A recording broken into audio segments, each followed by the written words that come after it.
good amount of time for questions and answers. Could we just take maybe a collection of them, 2 or 3 at a time? Ask them if that's okay. And if you can keep your comments really succinct and brief, I promise I'll ask the panelists to do the same in their responses. Thank you so much. I will start with the last speaker question here. Yeah. Why do you think there's kind of concerning about giving advice related to stopping the STI in a very conservative country where they are supposed to be monogamous and faithful, and when the country have issues with homosexuality? I mean, is it issue right there to the limit that concern you, and so you give advices about that? Thank you. I have a question for Marina about the examination of assumption of if a executive assumption. Do you clarify all the group of thought with the Hanifi and Hanbali and Shafi and Maliki because my question is related to the method of research ethic have been deemed to be violated because stereotyping all the Muslim Ummah, the whole general. But it's really if based on individual basis, on a level of understanding, on a level of faith that it brings to the brain to the personal symptoms. So my question is, in the future research method, will you apply it with a school of thought that classify the symptoms like HIV or all that stuff? My question is for Dr. Roukayya. I found it very interesting that in the hospital that you were talking about, the patient, the 26-year-old patient who was having the pain, who was asking for pain relief, it seemed as if you were saying the medical team is the one who felt the responsibility to help her practice her religion, and they consulted the imam over her own wishes. I don't know if it was over her wishes, maybe she would have agreed to that. Versus here in the States, it would have been the responsibility of the patient to consult their own religious consultant and then bring back their wishes to the team. So I was wondering if I understood that correctly, and how the medical team, feels this responsibility to help the patient practice their own faith. So we'll take those 3, and then we'll. Yeah, Asim, we may need your help to kind of summarize some of the questions. You were closer, we couldn't hear, but we'll start with Taylor first. Thank you so much for your question, and hopefully I'll be able to address it. It brings up a really good point. So this has been, so I made that recommendation about improving sort of education, about STI prevention. Of course, this has already been tried in Indonesia, and it has met with a lot of resistance. And despite all the research showing the very high prevalence of sex work in Indonesia, in particular with government employees, unfortunately, it's a very difficult topic to address. So what Indonesia has done, which I think is one that really should be expanded on, is kind of presenting, condom usage in the frame of marriage, and sort of in the advertisements, recommending it within a married couple, and hopefully that can kind of spread to other communities without being quite as controversial. But it will be a significant barrier in Indonesia and any other religious country, any country in general. So Mehrunisha, the question was for you. The question was, in your research, and it didn't seem you found anything from the canonical sort of madahib. Do you think there is some speculation around what that would look like in terms of what is the codes of research ethics if you were to drive them through the madahib structure? Yeah. Jazakallah, that's a very good question. So one of my fieldwork sites was Malaysia. And when I spoke to scholars there, they did say that they referred to the Shafi'i school when they were considering issues around pre-implantation genetic diagnosis for cases of severe thalassemia, and subsequently the understanding around whether it's possible to abort fetuses that are found to have such a genetic disorder. And although at the moment the scholars have decided to defer what their decision is, what they want to do is use the Shafi'i school to come to that understanding. And so it's more a case of watch this space, because they're having that discussion there, and inshallah we'll see what the evolution of that is. Okay, thank you very much for your question. You understood it very well, that it was on the initiative of the physician that the imam was consulted, and actually that's quite exceptional in the Netherlands. The cases I discussed were published in widely read medical journals, so it's not how it always goes.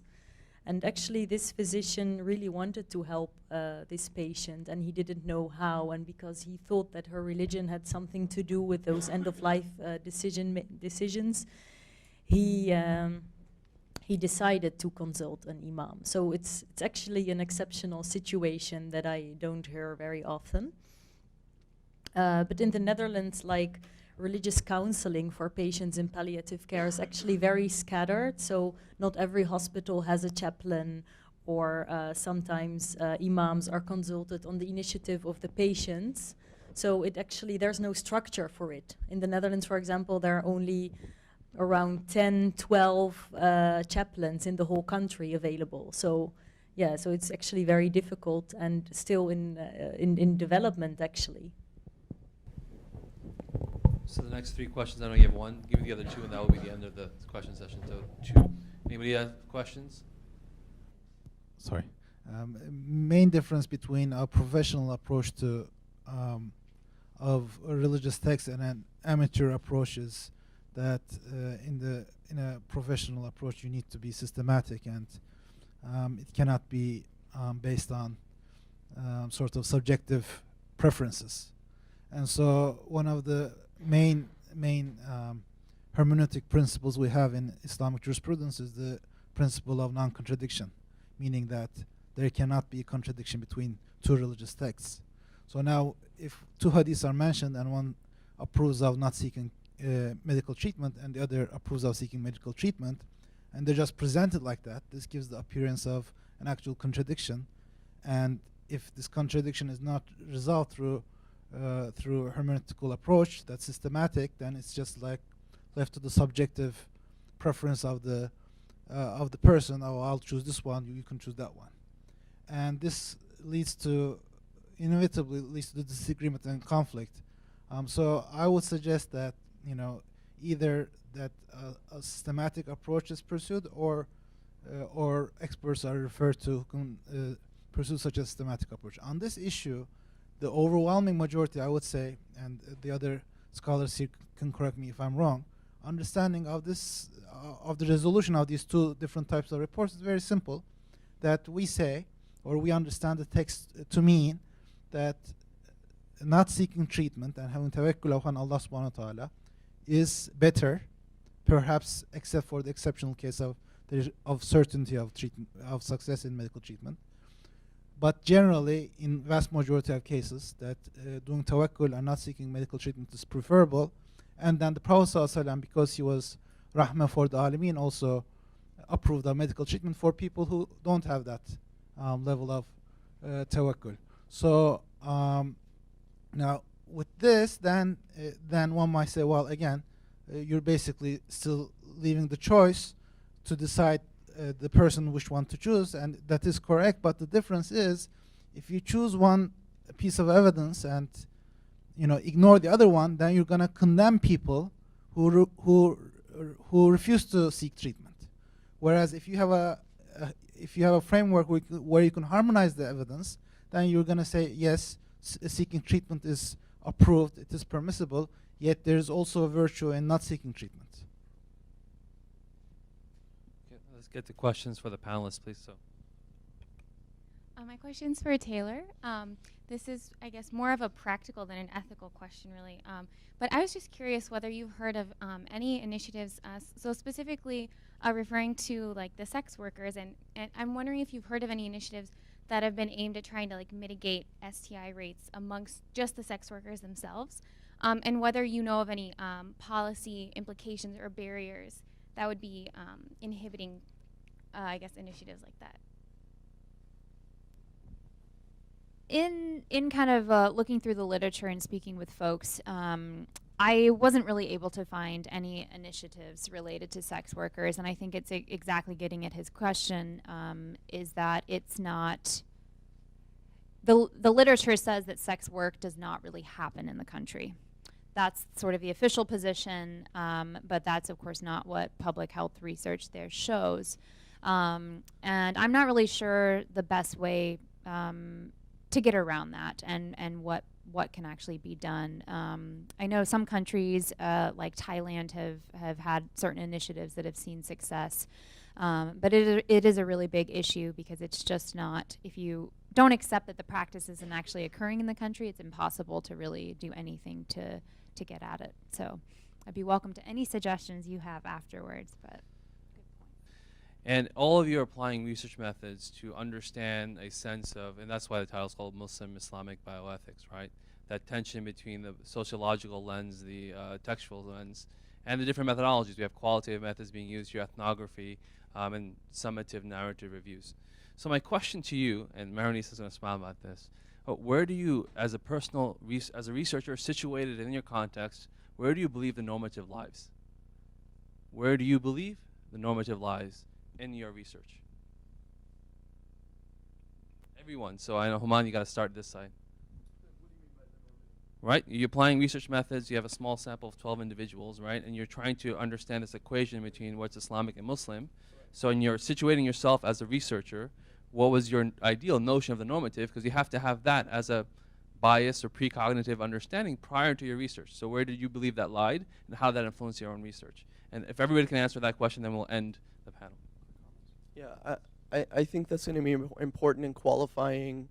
I might have not made this clear in the inception or in the beginning of my presentation, but to be able to frame the researcher's inherent sort of biases, and that is that I was interested in the Sunni, the Sunni tradition, and specifically those, and I mentioned this in the paper, and those that followed the tradition of following one of the four schools, and so my attempt was to try to uncover, although grounded theory and qualitative methods is designed to really let the research speak for itself. I think it's unavoidable to, as long as the researcher sort of is honest about their approach to it and clarifies and vocalizes that, I think there's no harm in allowing the data to speak for itself through clarifying that. Yeah, we can follow up after. We'll get into that. But yeah, go ahead. Yes, well, in my case, usually in medical practice, I heard that physicians usually actually complain about Moroccan and Turkish patients because they have problems with pain medication at the end of life, and it always results in conflict situations.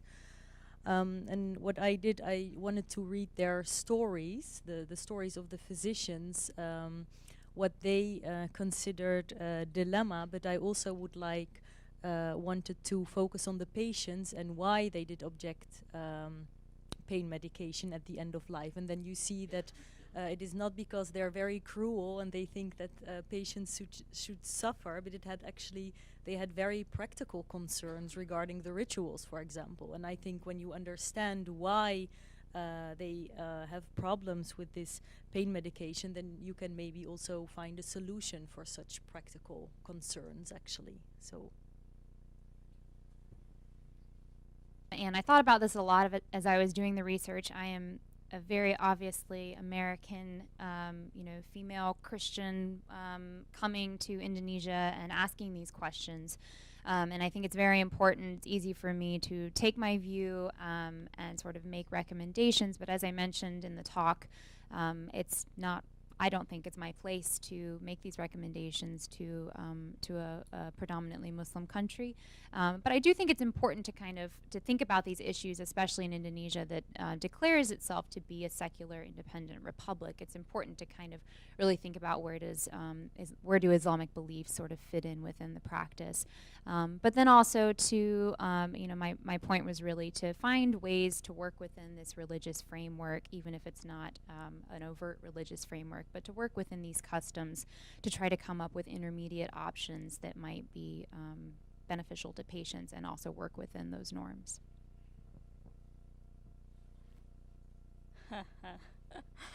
Okay, how long do we have to discuss this, Dr. Asim? Okay, so I think this is a very critical question and one that I am still grappling with. There's a lot of literature within social science and empirical ethics about how the social study of people can allow us to derive normativity from that. So I think that my research is a social study of Muslims and how they respond to ethical challenges with Islam as being one of their tools of ethical reasoning. And I think it's that aspect of Islam that I would understand as being normative. But that again is challenging. So one of the quotes that I didn't manage to share with you was a Muslim female researcher working in rural Malaysia is trying to conduct research on the prevalence of domestic and intimate partner violence in a predominantly Muslim population. And the women she's trying to speak to believe that what happens in the bedroom or in the household is private. Now, the researcher's understanding of Islam is that's not the case in terms of what she understands by the term obedience. So whose understanding of Islam do we take from this and why? So that's just a question to put out there.